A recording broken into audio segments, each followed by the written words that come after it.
Untuk kamu yang saat ini sedang sangat terpuruk, masalah rasanya gak pernah pergi. Bukannya berkurang, malah tambah banyak. Malah tambah besar, tambah berat, tambah menyakitkan. Sabar ya. Deketin Allahnya, bener-bener cuma Allah. Jangan yang lain. Jangan mikirin solusi, tapi pikirin ridhonya Allah. Pikirin ampunannya Allah. Kalau Allah udah ridho, Allah udah ngampunin kita.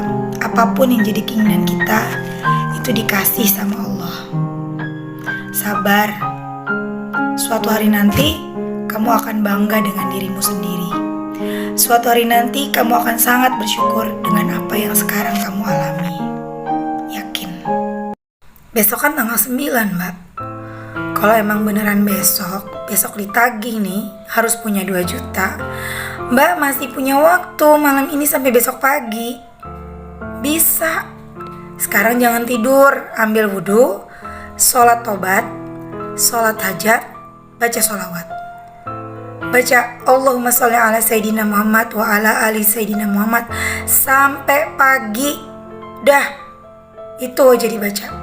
Insya Allah besok ada pertolongan. Dan pertolongan dari Allah itu bisa apa aja.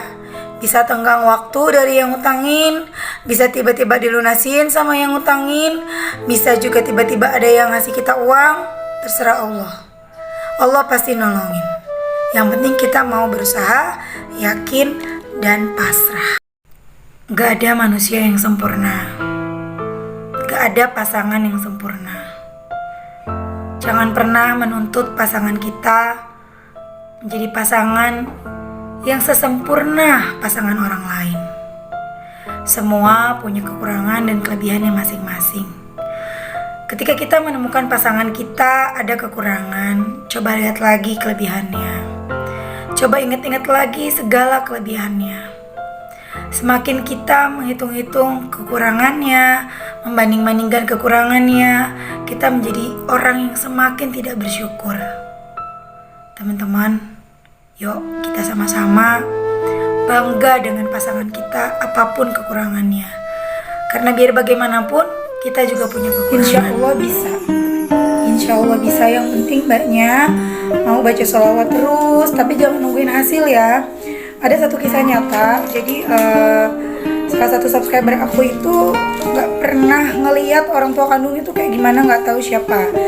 Beliau tinggal sama keluarga angkatnya dari kecil. Nah, beliau terus bersolawat, sabar bersolawat, masya Allah. Akhirnya baru-baru ini tuh udah ketemu sama keluarga kandungnya, sama ibu kandungnya. Akhirnya beliau tahu keberadaan ibu kandungnya dari mana.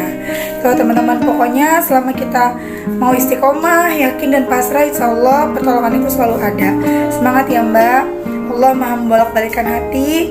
Insya Allah bisa. Waalaikumsalam. Coba deh dibiasain setiap habis sholat kan kita zikrullah dulu ya, baca istighfar, kemudian zikir-zikir habis sholat, tasbih, tahmid, takbir gitu kan, kemudian baca sholawat. Setelah baca sholawat, berdoa. Baca sholawatnya saran aku Allahumma sholli ala Sayyidina Muhammad wa ala ali Sayyidina Muhammad minimal 100 kali rutinin. Ya, sedikit tapi istiqomah itu lebih Allah sukai daripada banyak tapi sekali-sekali aja. Kemudian sambil aktivitas, sambil jualan, sambil kerja itu baca sholawat Jibril Sallallahu ala Muhammad. Terserah mau dihitung ataupun nggak dihitung, yang penting baca terus sepanjang waktu.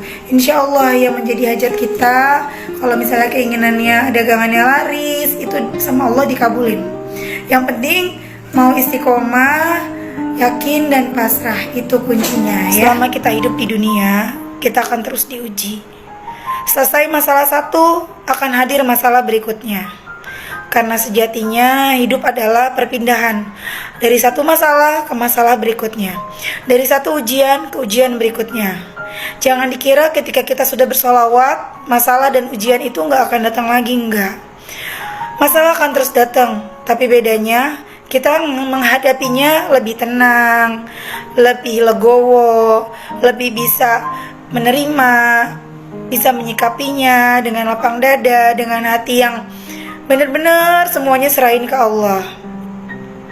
Dan ikhlas itu bukan ketika kita bisa bilang ikhlas. Ikhlas adalah ketika kita tidak mengungkit-ungkit amal soleh yang sudah kita lakukan. Itu namanya ikhlas. Sabar ya Mbak, dan semangat. Sedih ya Mbak kalau kita berutang terus malah distatusin. Tapi kita juga gak bisa nyalahin orang yang nyetatusin kita. Kenapa? Karena kita juga salah, ya kan? Kalau memang kita belum bisa bayar hutang, setidaknya setiap waktu dikabarin, setiap waktu minta maaf. Maaf ya Mbak, aku belum sempat, aku belum ada uang. Terus perbanyak sholawat biar bisa bayar hutang. Karena biar bagaimanapun orang yang kelihatannya punya uang belum tentu ketika dia minjemin kamu uang itu dia dalam keadaan benar-benar punya uang. Bisa jadi dia sangat mengusahakan untuk bisa minjemin kamu uang. Jadi ketika kita minjem uang sama orang, kita juga harus berusaha untuk membayarnya meskipun dicicil. Yang penting kita niat bayar dan ngomong sama orangnya.